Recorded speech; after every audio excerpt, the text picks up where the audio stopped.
Chapter 9. The best time to plant a tree is 20 years ago or today. So to answer the question where to start and to wrap up all of the anti-patterns and patterns from the book, Chapter 9 gives a hopefully helpful suggestion of the steps to take to get started. The first one of these is start with why. Start with the unique articulation of why for your organisation. The second one is to focus on the outcomes. So what are the outcomes you're trying to achieve? Again, unique to your organisation. For example, better, value, sooner, safer, happier, quality, value, time to value, safety and happiness.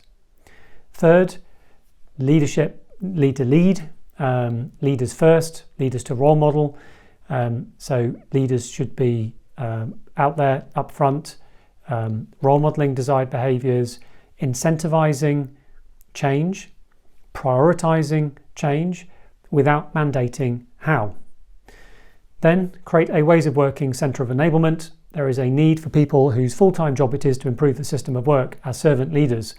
This can be relatively small. It can be a federated pattern. If there are multiple business units, have a federated pattern with a central ways of working centre of enablement and then satellite ways of working centres of enablement for each business unit. Relatively small team in each one of them. As servant leaders, the servant part is to help identify and alleviate the impediments from out of the way of the teams. The leadership part is to be effectively like ski instructors, expert skiers, able to teach other people to ski, knowledge around agile, around lean, around DevOps, around modern ways of working, have been there, done it, and can bring that experience to bear in each unique context. Bearing in mind there is no best practice, there is no one way, no one size fits all, but it is knowing kind of those smells and what looks like an anti-pattern or what looks like a pattern.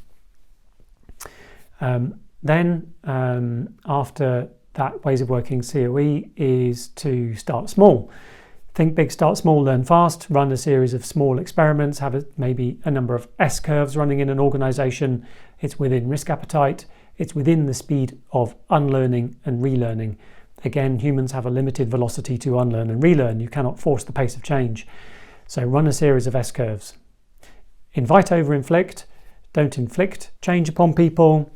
The words convince and resistance should not enter your vocabulary if you're going about change correctly. Instead, invite participation through a community of practice, through putting the word out there. Who wants to go first? You may have a good idea already in your organisation who those people are. Already, there's very few organisations who aren't at least somewhere on the journey to adopting better ways of working.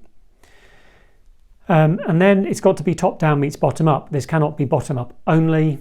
This needs support from the top table, back to leaders leading, needing to provide that incentivization, the prioritization without mandating how. Meeting the bottom-up, so top-down meets bottom-up, the teams who are experimenting, changing new ways of working, improving ways of working, and having a top-down, bottom-up continual feedback loop up and down as to what's working, what the impediments are that need to be resolved and so on. Have a bias to action. It cannot be, don't spend a year in planning. For example, the only way you can learn in a complex adaptive system is by acting. So act, have a bias to action, see how the system reacts, what the response is, amplify the experiments that work and dampen the experiments that don't work in line with your desired outcomes. And finally, the goal here is to become a relearning organisation and to build this muscle memory into everybody around continuous improvement.